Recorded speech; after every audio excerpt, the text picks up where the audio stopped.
Good morning, everyone. We are continuing here in the words of the Horowitz in the Sefer HaMitzvos HaKatzar, where in Mitzvahs Loisa say the negative commandment Ayin Hey number 75. Ala Bezdin is incumbent upon a Bezdin, upon a court, Shelo lekabel edus Baal Aveira. They cannot accept testimony from a Baal Aveira, someone who is known to be a sinful person. And with this halach over here, the Horowitz is going to conclude the halachas dealing with edus, with testimony that we've been learning for the last several times. And he writes, Shenemar, it says in the verse, Al tashes yadcha im rasha, do not set out your hand together with a wicked person, liyos eid chamas, to be a malicious witness. I mean, you cannot testify together with a wicked man against somebody else where your testimony is going to be hurtful, damaging, and malicious.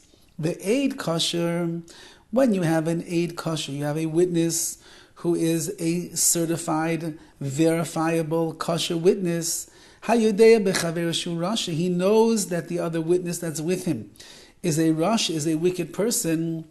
The ein hadayanim makir misha. However, the judges on the Bezdin do not recognize the wickedness of this particular witness.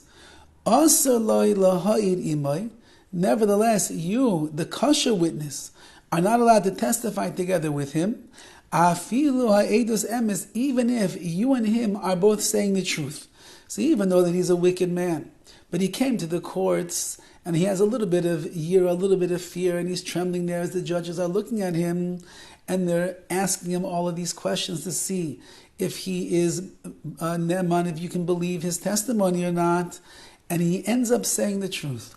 So now I might think, well, he said the truth. I'm going to give the same testimony. I'll also say the truth. What's the big deal over here, even though he's a Rasha? Says the Gemara, says the Horowitz no. Because it says you cannot set out your hand together with a wicked person. So that means that I cannot be together in testimony together with this wicked person, even when this person is telling over the truth. Of course, says the Horowitz, if you know that the second witness, who's a wicked man, over here is saying false testimony, then certainly you're not allowed to testify with him. That's a given. Or it means over here, even if he's not a verified Rasha or verified wicked person, but you know that this regular guy off the street who's being a witness is saying over edus, testimony that is sheker, that is false. So of course, says the Horowitz, it's understood you are not allowed to give testimony together with him. And this is something that's in effect everywhere, all of the time. And the Horowitz is concluding over here these halachas of edus, of testimony, as we learned. And what is an aid? What is a witness? A witness is someone who, through his own testimony and admission, is telling the judges in the court exactly what it is that he saw with his eyes, exactly what took place. And therefore, there's no room for exaggeration, there's no room for white lies, there's no room to change the truth at all. Everything has to be what we would call emes la'amita, 100% the truth. If it veers off at all, even 1 ounce from the truth, the testimony is null and void. We cannot accept such a thing. Here, the Horowitz is teaching us that if you have a person who is known to be a Rasha, a wicked person, so they lost all credibility in a court of law.